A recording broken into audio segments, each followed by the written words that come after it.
more than 150 years, birth on U.S. soil has guaranteed citizenship, a cornerstone of America's promise. I'm Ruby Rivera, your Delano neighborhood reporter, but now that right is under attack, sparking a nationwide debate over who truly qualifies as an American. The Supreme Court heard arguments on Wednesday over the constitutionality of President Donald Trump's efforts to ban birthright citizenship by executive order. I understand people's concerns about, hey, maybe they should have entered legally.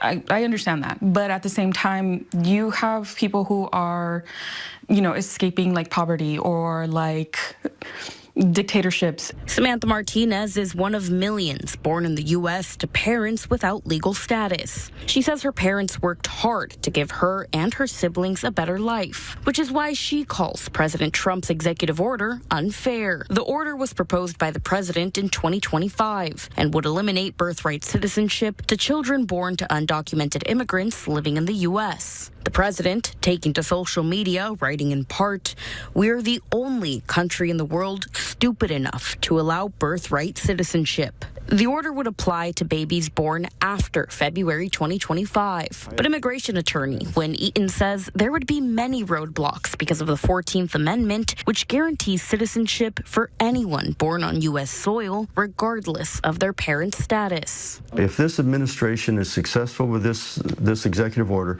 that wouldn't stop any future administration from trying to denaturalize people who were who were born here of undocumented parents. It wouldn't stop this administration from changing their mind. Birthright citizenship has been guaranteed in the United States since the 14th Amendment and was ratified in 1868. Data from Pew Research shows out of the 4 million babies born in the U.S. in 2016, 6% of them were born to undocumented immigrants. Child to migrant parents, Kathy Felix says she hopes that lawmakers can truly look at the people that would be affected by this order.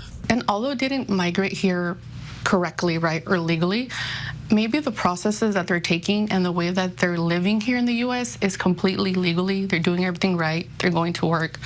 They're doing their taxes, and I just think it's sad that they kind of overlook that.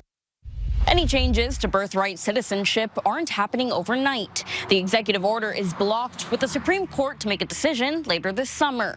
For 23 ABC News, I'm Ruby Rivera, your Delano neighborhood reporter.